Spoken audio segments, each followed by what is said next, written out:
Welcome to my YouTube channel Mathverse MBA MCA।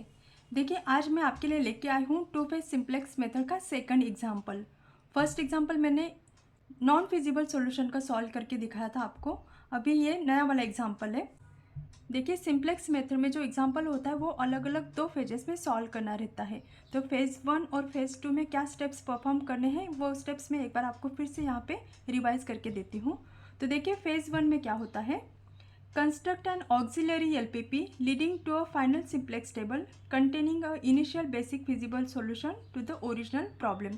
यहाँ पे हमें क्या करना पड़ेगा, एक रिवाइज्ड ऑब्जेक्टिव फंक्शन यूज़ करना पड़ेगा जहाँ पे हम क्या यूज़ करेंगे, आर्टिफिशियल वेरिएबल्स यूज़ करेंगे उस, और वो जो नया वाला अपना ऑब्जेक्टिव फंक्शन रहेगा उसको हम क्या बोलेंगे, ऑक्सिलरी LPP बोलेंगे। ठीक है, देखिए फर्स्ट स्टेप क्या रहेगा, assign a cost -1 to each artificial variable and a cost 0 to all other variables and get new objective function j star is equal to -a1 -a2 like that। ठीक है, तो पहला स्टेप क्या रहेगा, अपना main अपना जो ऑब्जेक्टिव फंक्शन रहेगा वहाँ पे हम क्या करेंगे, जो अपने वेरिएबल्स है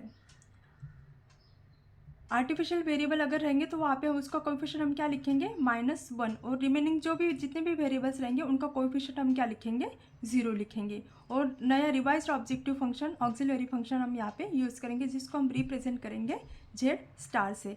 और जेड स्टार यानी कि ये जो अपना नया ऑक्सिलरी LPP रहेगा वहाँ पर हम क्या लेंगे, सिर्फ आर्टिफिशियल वेरिएबल का कलेक्शन ही लेंगे। ठीक है, देखिए सेकेंड स्टेप क्या रहेगा, write down auxiliary LPP in which the new objective function is to be maximized। और स्टेप 3 देखिए, solve auxiliary LPP by simplex method until either of the following 3 cases arises। अभी यहाँ पे अपने को क्या करना है, जो अपना रिवाइज ऑब्जेक्टिव फंक्शन है उसको हमें सॉल्व करना है सिंप्लेक्स मेथड से। ठीक है, तो देखिए यहाँ पे अलग अलग 3 केसेस आ सकती है, तो उसके अकॉर्डिंग हमें उसका आंसर लिखना है। तो देखिए वो अलग अलग 3 केसेस क्या हो सकती है यहाँ पे। First step, maximise Z star. Z star क्या है, अपना ऑक्सिलरी LPP है, रिवाइज्ड ऑब्जेक्टिव फंक्शन है अपना। ठीक है, अगर सिंप्लेक्स मेथड से सॉल्व करने के बाद अगर अपना ऑब्जेक्टिव फंक्शन की वैल्यू अगर लेस दैन 0 आता है तो उस केस में हम क्या बोलेंगे, if max Z star is less than 0 and at least one artificial variable appears in the optimum basis at positive level, तो उस टाइम पे हम देखिए क्या बोलेंगे, the given LPP does not possess any feasible solution. क्या हो रहा है यहाँ पे, जो अपना ऑब्जेक्टिव फंक्शन है ऑक्सिलरी ऑब्जेक्टिव फंक्शन उसकी वैल्यू कितनी आ रही है, निगेटिव में आ रही है, और अपना जो बेसिस रहेगा वहाँ पे हमें एक आर्टिफिशियल वेरिएबल मिल रहा है, वो क्या है, पॉजिटिव लेवल पे मिल रहा है। तो वहाँ पे हम बोलेंगे कि क्या बोल रहे, क्या बोलेंगे हम वहाँ पे, the given LPP does not possess any feasible solution. ये होगी फर्स्ट केस। अभी देखिए सेकंड केस क्या हो सकती है, maximise Z star is equal to 0 and at least one artificial variable appears in the basis at 0 level. यहाँ पे कौन सी लेवल थी, पॉजिटिव लेवल थी, और यहाँ पे देखिए जेड स्टार की वैल्यू क्या मिल रही है अपने को, 0 मिल रही है। ठीक है, और यहाँ पे एक आर्टिफिशियल वेरिएबल भी रहेगा अपने बेसिस पे, और क्या रहेगा, एट 0 लेवल रहेगा वो। ठीक है, तो उस केस में हम क्या बोलेंगे, हम फेज़ 2 में सॉल्व करेंगे, जो भी अपना फेज़ 1 में जो भी अपना टेबल मिलेगा उसको हम फेज़ 2 में लेके जाएंगे और वहाँ पे फेज़ 2 के जो भी स्टेप्स रहेंगे वो फॉलो करेंगे। थर्ड स्टेप देखिए, maximise Z star is equal to 0। यहाँ पे भी हमें क्या मिल रही है, जो अपना रिवाइज्ड ऑब्जेक्टिव फंक्शन है उसको सॉल्व करने के बाद उसकी वैल्यू हमें 0 मिल रही है and no artificial variable appears in the optimum basis.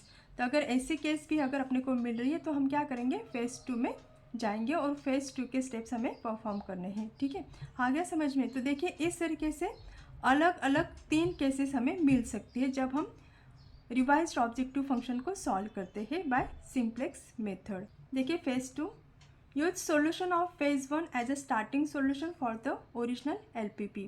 अभी हम क्या करेंगे, जो भी अपने वेरिएबल्स थे ओरिजिनल वेरिएबल्स की कॉस्ट हम यहाँ पे पुट करेंगे। देखिए वही पॉइंट यहाँ पे लिखेंगे, assign actual cost to the variables in the objective function and a 0 cost to every artificial variable in the basis at 0 level। और यहाँ पे हम क्या करेंगे, जो आर्टिफिशियल वेरिएबल का कॉलम था उसको हम यहाँ पे डिलीट कर देंगे, क्योंकि फेज़ 1 में क्या हुआ है, आर्टिफिशियल वेरिएबल को हमने इलिमिनेट किया है। ठीक है, और लास्ट स्टेप देखिए क्या है, apply simplex method till an optimum basis feasible solution is obtained or till there is an indication of unbounded solution। ठीक है, तो इस तरीके से ये फेज़ 1 और फेज़ 2 के स्टेप्स रहेंगे। अभी ये स्टेप्स को फॉलो करके हमें क्या करना है, एग्जाम्पल सॉल्व करना है।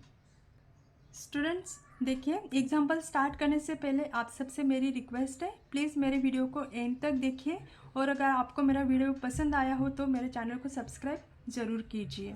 तो चलिए एग्जाम्पल स्टार्ट करते हैं। देखिए एग्जाम्पल क्या है, use two phase simplex method to solve maximise Z is equal to 5x1 minus 4x2 plus 3x3 subject to, यहाँ पे देखिए अभी कितने कंस्टेंट्स दिए हैं, 3 कंस्टेंट्स दिए हैं। फर्स्ट कंस्टेंट देखिए क्या है, 2x1 plus x2 minus 6x3 is equal to 20।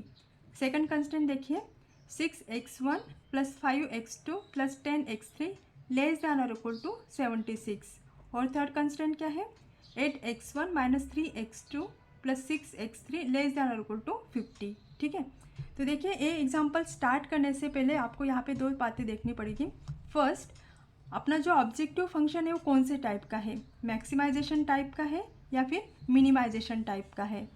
अगर अपना ऑब्जेक्टिव फंक्शन मिनिमाइजेशन टाइप का है तो उसको हमें कन्वर्ट करना पड़ेगा मैक्सिमाइजेशन में।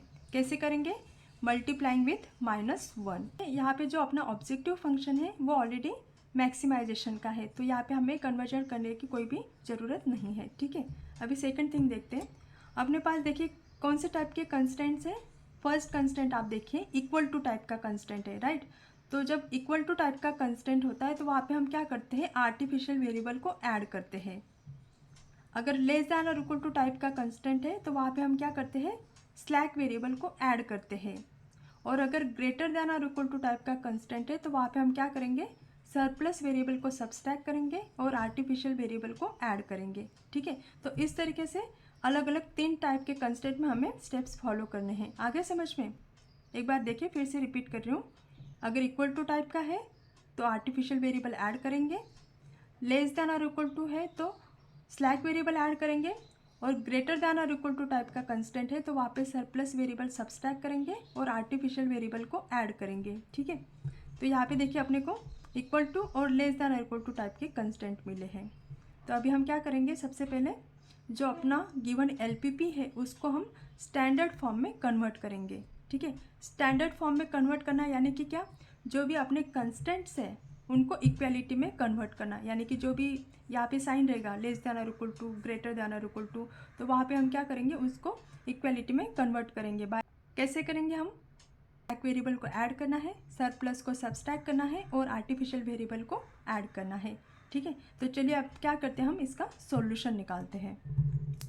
देखिए स्टेप क्या है, convert given LPP into standard form by adding surplus, slack and artificial variable. Surplus variable को हम ऐड नहीं करते, सरप्लस वेरिएबल को क्या करते हैं, हम सब्सट्रैक्ट करते हैं, स्लैक को ऐड करते हैं, आर्टिफिशियल वेरिएबल को ऐड करते हैं। तो देखिए अपना ये फंक्शन कैसे हो जाएगा।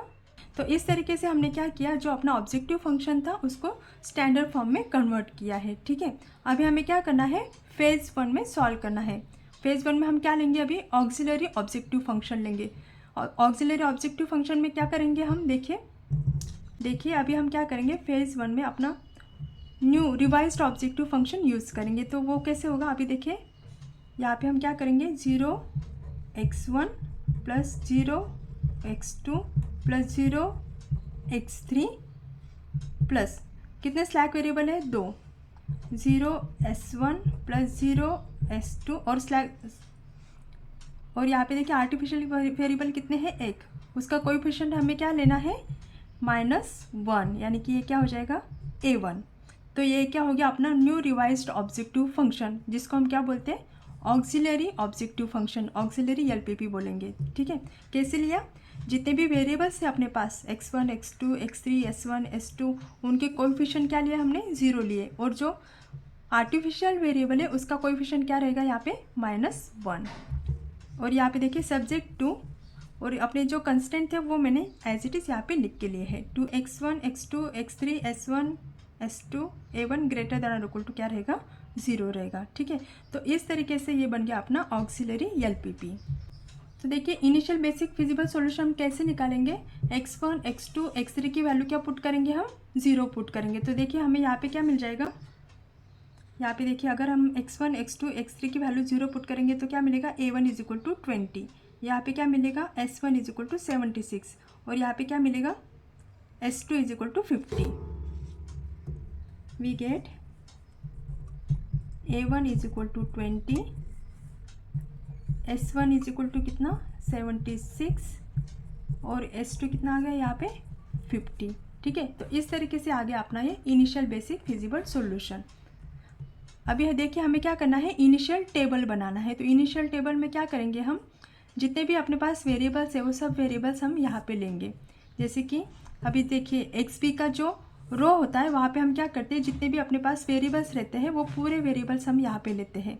तो x1 x2 x3 a1 s1 s2 ये सारे वेरिएबल्स मैंने यहाँ पे ले लिए। ठीक है, सीजे में क्या करते हैं, हम जितने भी वेरिएबल्स हैं उनके कोएफिशिएंट हम यहाँ पे लिखते हैं। अभी देखिए जो अपना रिवाइज्ड ऑब्जेक्टिव फंक्शन है, यहाँ पे x1 x2 x3 s1 s2 के कोएफिशिएंट क्या है, 0 है, इसलिए मैंने देखिए यहाँ पे क्या किया, बाकी सबके कोएफिशिएंट क्या लिखे, यहाँ पे 0 लिखे।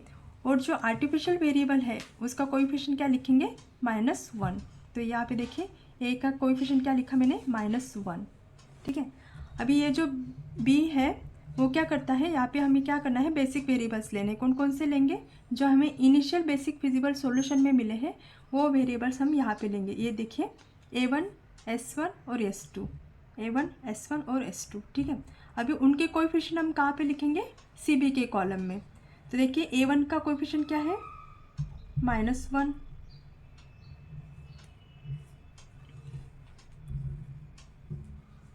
s1 का क्या है 0 और s2 का क्या है 0।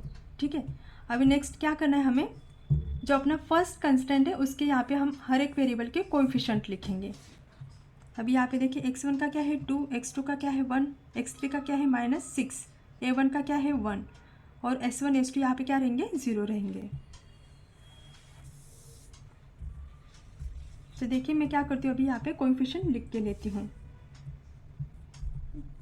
XB के रो में हम सब वेरिएबल्स लिखते हैं और XB के कॉलम में हम क्या करते हैं, जो कंस्टेंट की वैल्यू रहती है, ये देखिए 20 76 50 ये वैल्यू हम XB के कॉलम में लिखते हैं।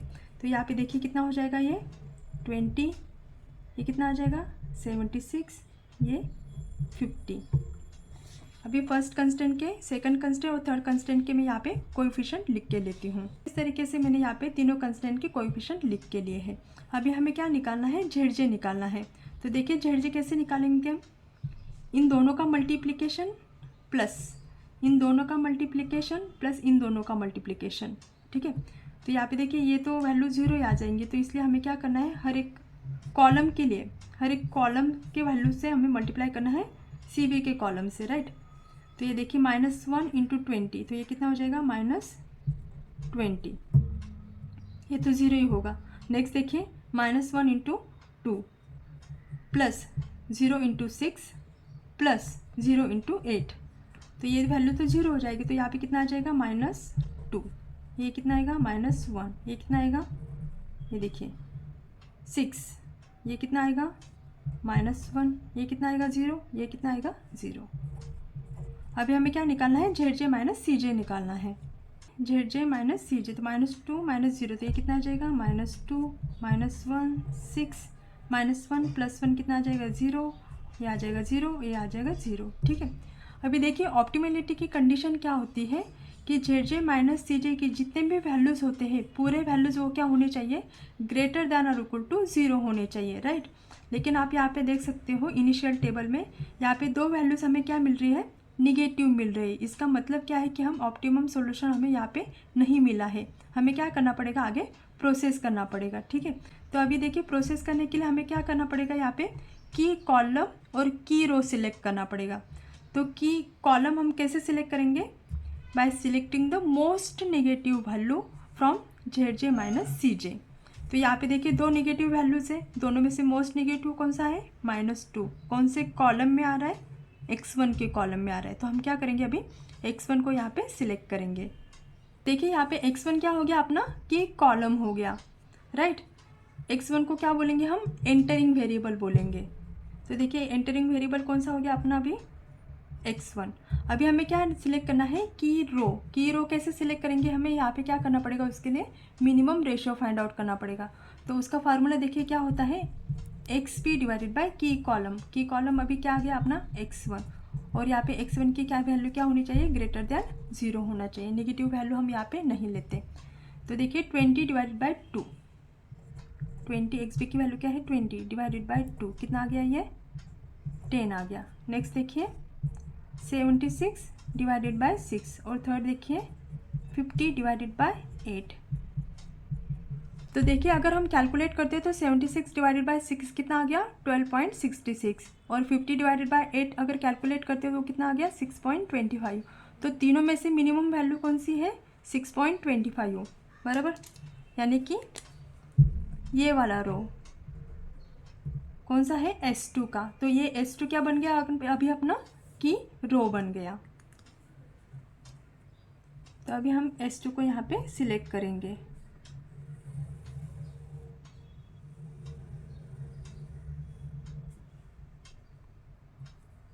तो देखिए x1 हो गया अपना एंटरिंग वेरिएबल,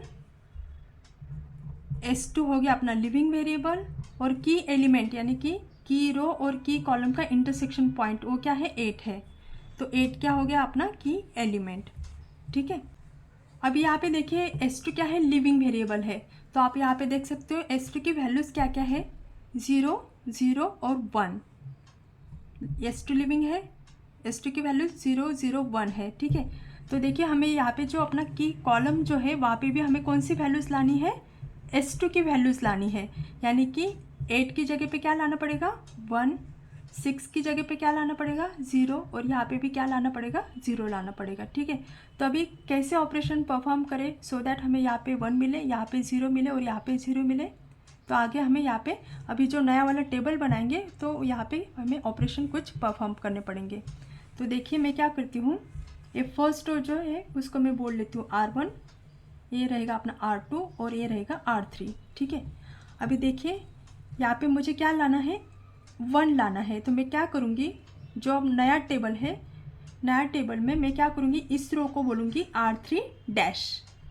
तो यहाँ पे मैं 1 कैसे लाऊँगी, R3 dash is equal to R3 divided by 8। अगर इस रो को मैं 8 से डिवाइड कर देती हूँ तो यहाँ पे मुझे क्या वैल्यू मिल जाएगी 1 मिल जाएगी। आ गया समझ में। तो देखिए नए वाले वैल्यूज़ हम कैसे कैलकुलेट करेंगे, R3 डैश के 50 divided by 8, 8 divided by 8 minus 3 divided by 8, 6 divided by 8, 0 divided by 8, 0 divided by 8 और 1 डिवाइडेड बाय 8। तो देखिए इस तरीके से हमने डिवाइडेड बाय 8 किया तो अपने को R3 डैश के नए वाले वैल्यूज़ क्या मिल गए 25 divided by 4, 1 minus 3 by 8, 3 by 8, 0 0 और 1 बाय 8। तो ये नए वाले वैल्यूज़ हम क्या करेंगे, अभी जो अपना नया वाला टेबल रहेगा उसमें पुट करेंगे। अभी देखिए ये अपना नया वाला टेबल रहेगा, जो प्रीवियस टेबल में जो वेरिएबल्स लिए थे वो एज इट इज़ हम यहाँ पे लिखेंगे x1 x2 x3 a1 s1 s2, और उनके कोएफिशिएंट हम कहाँ से लिखेंगे, ऑक्सिलरी LPP से लिखेंगे, ठीक है। अभी देखिए a1 s1 as it is रहेंगे, a1 s1, और s2 की जगह पे कौन आएगा, अभी x1 आएगा। तो देखिए मैंने यहाँ पे क्या लिखा x1 लिखा। अभी यहाँ पे कोएफिशिएंट चेंज होंगे, a1 का कोएफिशिएंट क्या है -1, s1 का क्या है 0 और x1 का क्या है 0। और यहाँ पे देखिए जो नया वाला रो हम कैलकुलेट करेंगे उसके लिए यहाँ पे देखिए रो का नाम दे दिया मैंने R1 डैश, R2 डैश और R3 डैश। देखिए इस तरीके से R3 डैश के नए वाले वैल्यूज़ मैंने यहाँ पे लिख के लिए। अभी हमें क्या करना है, ये देखिए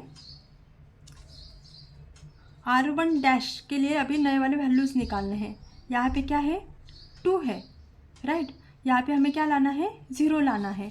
अभी देखिए यहाँ पे 2 है और यहाँ पे क्या है 1 है।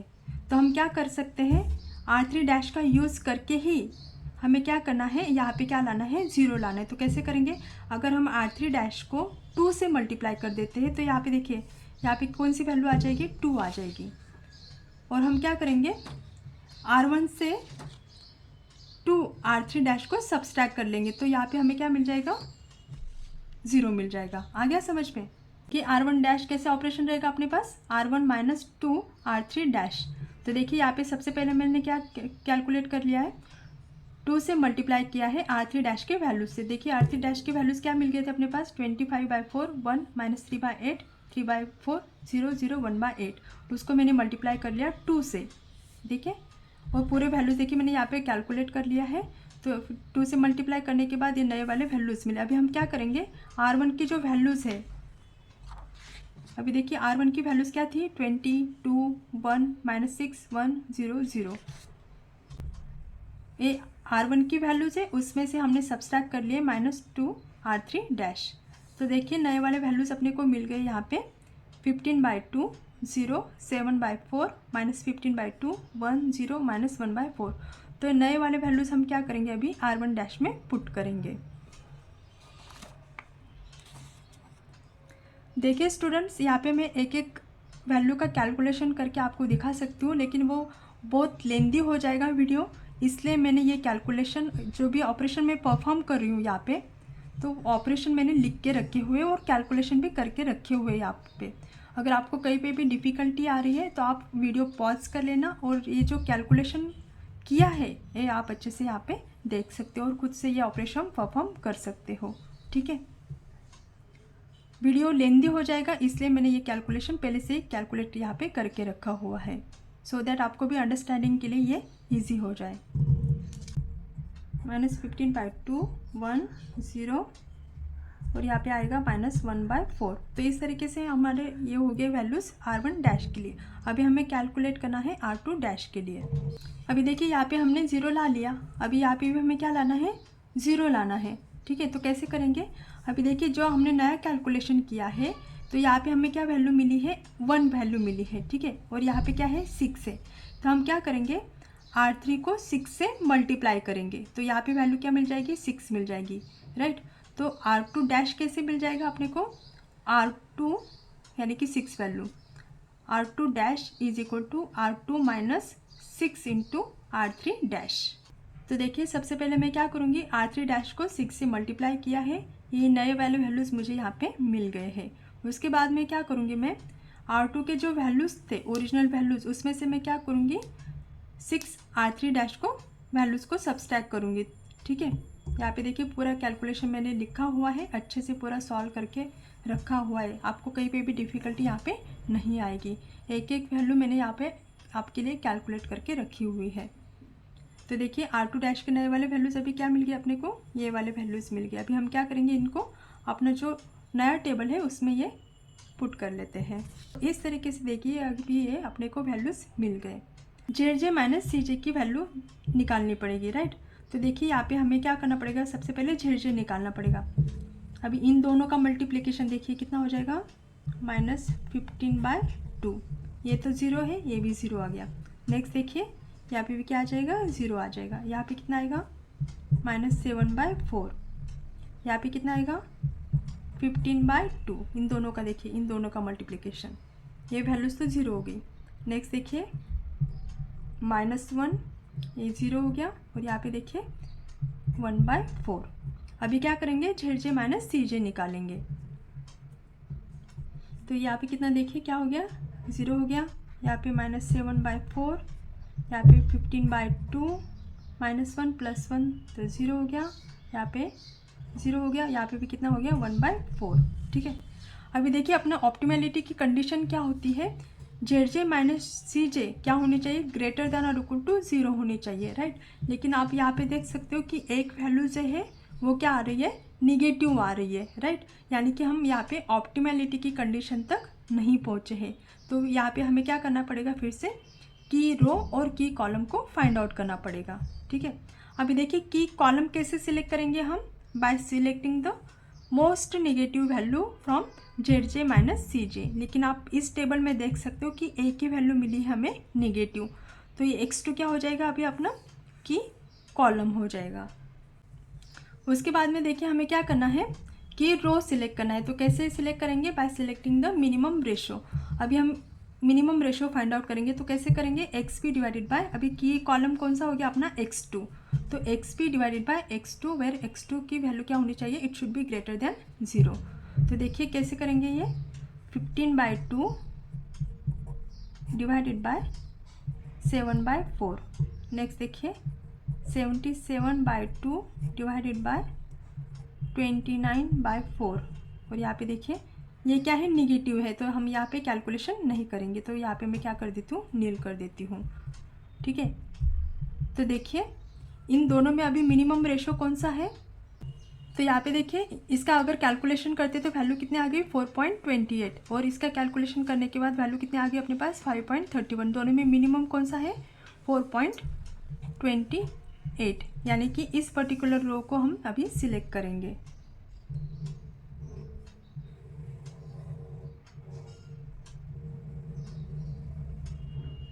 तो देखिए x2 अपना हो गया एंटरिंग वेरिएबल, और a1 क्या हो गया यहाँ पे अभी लिविंग वेरिएबल हो गया। ठीक है, और 7/4 ये क्या हो गया अपना की एलिमेंट। अभी एंटरिंग वेरिएबल कौन सा है अपना x2 है। अभी देखिए यहाँ पे हमें क्या करना है, फिर से नया वाला टेबल बनाना है। नए वाले टेबल में हम क्या करेंगे, फर्स्ट ये जो रो रहेगा वहाँ पे उसको हम बोलेंगे R1 double dash, R2 double dash और R3 डबल डैश। इस तरीके से 3 रोज बनाएंगे। ठीक है, अभी A1 यहाँ से जाएगा और उसकी जगह पे कौन आएगा, x2 आएगा। ठीक है, सेकंड चेंज क्या होगा, ये 7/4 जो है की एलिमेंट, नए टेबल में हमें क्या बनाना है, की एलिमेंट की जगह पे लाना है 1। तो देखिए यहाँ पे हम 1 कैसे ला सकते हैं, अगर इस पर्टिकुलर रो को अगर हम 4/7 से मल्टीप्लाई कर देते हैं, किससे, देखिए यहाँ पे वैल्यू क्या है 7/4, अगर हम 4/7 से मल्टीप्लाई करेंगे तो यहाँ पे हमें क्या वैल्यू मिल जाएगी, 1 वैल्यू मिल जाएगी। तो इसलिए अभी हम क्या करेंगे, R1 डबल डैश की वैल्यू कैसे निकालेंगे, R1 double dash is equal to R1 dash into 4/7। ये देखिए यहाँ पे मैंने कैलकुलेट किया है, R1 डैश से मैंने क्या किया 4/7 से मल्टीप्लाई किया। उसके बाद में देखिए नए वाले वैल्यूज़ अपने को क्या मिल गए, 30/7 0 1 माइनस 30/7 4/7 0 और माइनस 1/7। तो ये नए वाले वैल्यूज़ हम पुट करेंगे अभी अपना सेकंड टेबल में। तो देखिए ये अपना सेकंड टेबल रहेगा। यहाँ पे भी हमने पूरे वेरिएबल्स लिए, उनके कोएफिशिएंट लिए ऑक्सिलरी फंक्शन से। यहाँ पे a1 की जगह पे आ गया x2, उसका कोएफिशिएंट लिखा 0, s1 का कोएफिशिएंट 0, x1 का 0। इस रो को बोलेंगे R1 डबल डैश, इसको बोलेंगे R2 डबल डैश और इस रो को बोलेंगे R3 डबल डैश। अभी हमने नए वाले कैलकुलेशन किए हैं R1 डबल डैश के, तो वो वैल्यूज़ अभी हम क्या करेंगे यहाँ पे लिख के लेते हैं। अभी देखिए जो अपने नया टेबल बनाया वहाँ पे R1 डबल डैश की वैल्यू हमने कैलकुलेट की। ठीक है, तो 7/4 की जगह पे हमने यहाँ पे क्या लाया, 1 लाया, राइट। अभी नेक्स्ट देखिए हमें क्या कैलकुलेट करना है, R2 डबल डैश की वैल्यू कैलकुलेट करनी है। तो यहाँ पे देखिए 29/4 जो है वहाँ पे हमें क्या लाना है, 0 लाना है, राइट। तो हम देखिए क्या कर सकते हैं, अभी देखिए यहाँ पे नई वाली वैल्यू हमें क्या मिली है 1। यहाँ पे देखिए क्या मिली, हमें नई वाली वैल्यू 1 मिली है, राइट। एक नया वाली वैल्यूज हमने यहाँ पे लिखी हुई है। तो देखिए हम क्या करेंगे, R1 डबल डैश की जो नई वाली वैल्यू मिली है 1, उसको हम मल्टीप्लाई करेंगे 29/4 से, राइट। तो यहाँ पे 1 की जगह पे हमें क्या मिल जाएगा 29/4। तो हम उसके बाद में क्या करेंगे, R2 डबल डैश की वैल्यू कैसे निकालेंगे, R2 dash minus 29/4 into R1 double dash. आ गया समझ में। तो देखिए यहाँ पे मैं क्या करूँगी, सबसे पहले R1 डबल डैश इंटू 29/4 ऐसे कैलकुलेट कर लूँगी। ठीक है, तो देखिए यहाँ पे मैंने लिखा हुआ है R1 डबल डैश इंटू 29/4।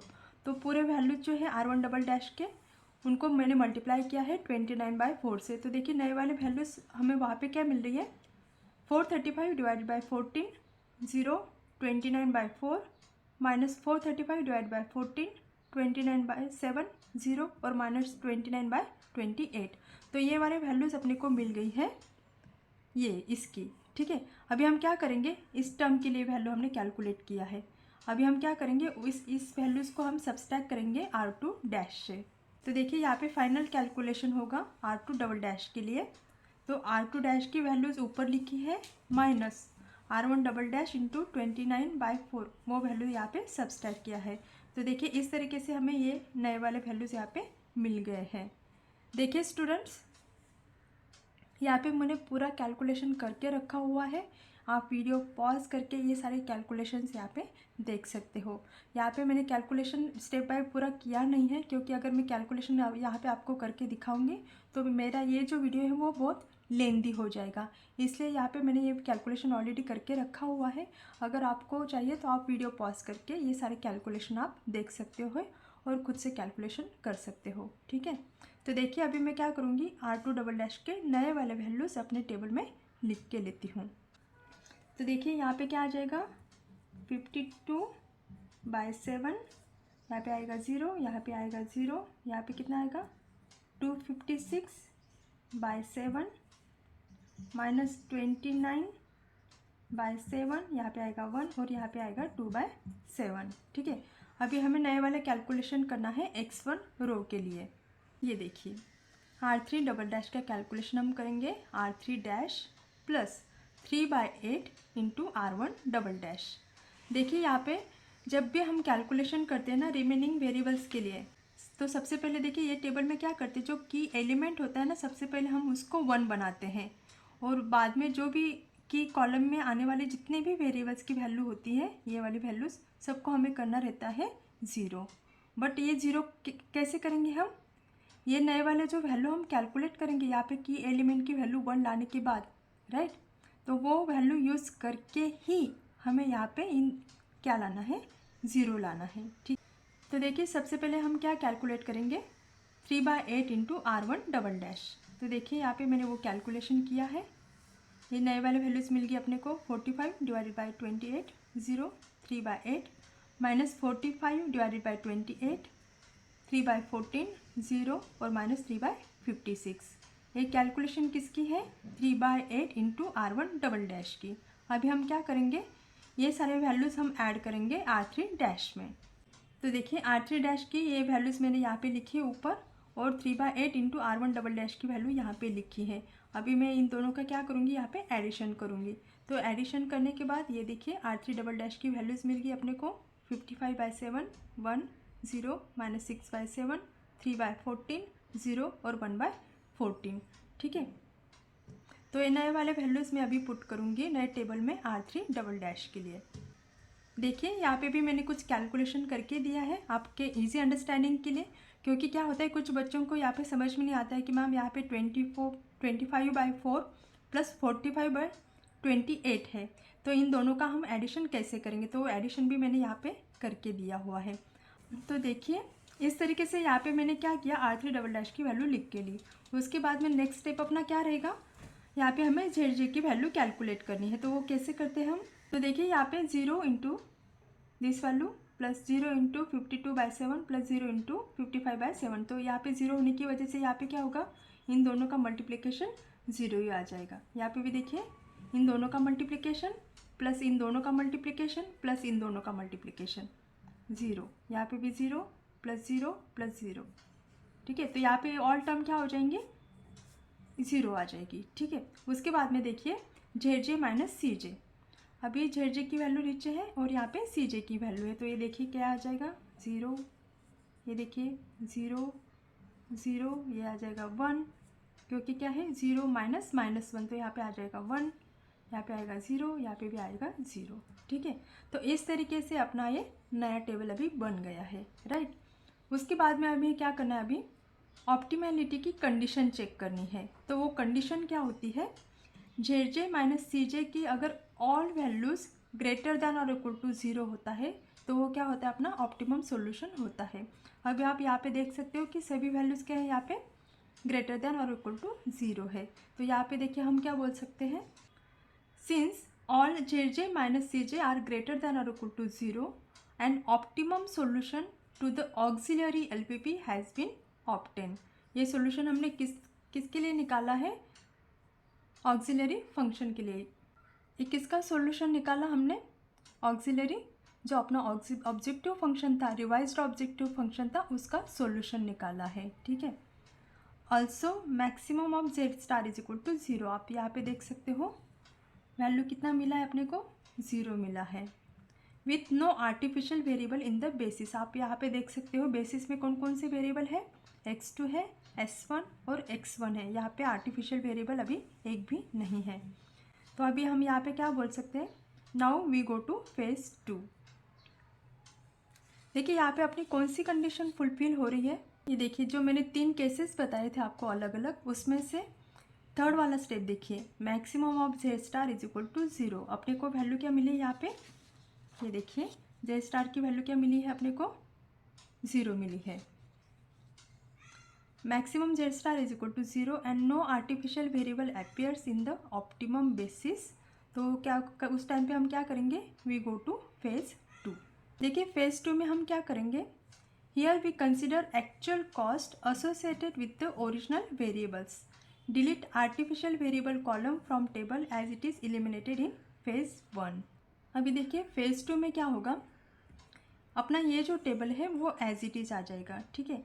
सिर्फ वहाँ पे चेंजेस क्या होंगे, ये जो वैल्यूज़ है x1, x2, x3, s1, s2, इनके वैल्यूज़ हम कहाँ से लेंगे, जो अपना ओरिजिनल LPP था, ये देखिए x1, x2, x3, तो ये वैल्यूज़ हम अभी नए वाले टेबल में लेंगे, ठीक है।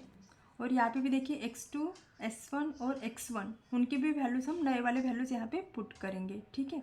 और ये वाला जो कॉलम है अपना आर्टिफिशियल वेरिएबल का, तो ये कॉलम हम नए टेबल में अभी नहीं लेंगे क्योंकि A1 यहाँ पे एलिमिनेट हो गया है, इसलिए हम A1 का कॉलम अभी नए टेबल में नहीं लेंगे। तो देखिए इस तरीके से अपना ये टेबल बन जाएगा इन फेज 2। यहाँ पे मैं लिख लेती हूँ, ये कौन सा टेबल आएगा, ये फेज 2 में आएगा। देखिए यहाँ पे क्या है, जो अपना ओरिजिनल ऑब्जेक्टिव फंक्शन था उसके कोएफिशिएंट हमने यहाँ पे लिखे, x1 का क्या 5, x2 का -4, x3 का 3, s1 का 0 और s2 का 0। उसके बाद में देखिए x2 का कोएफिशिएंट क्या है -4, s1 का कोएफिशिएंट क्या है 0 और x1 का कोएफिशिएंट देखिए क्या है 5, तो वो हमने यहाँ पे लिए। उसके बाद में देखिए ये बाकी के रिमेनिंग जो वैल्यूज़ थे वो हमने एज इट इज़ लिखे हैं। तो देखिए इस तरीके से ये अपना नया टेबल बन गया। अभी यहाँ पे हम क्या करेंगे, फिर से जेड की वैल्यू कैलकुलेट करेंगे। 4/7 आ गया, ठीक है, प्लस 5 इंटू 1/14। तो कैलकुलेशन करने के बाद यहाँ पे वैल्यू मिल गई अपने को 13/14। उसके बाद में हमने कैलकुलेट किया जेड जे माइनस सी जे की वैल्यू।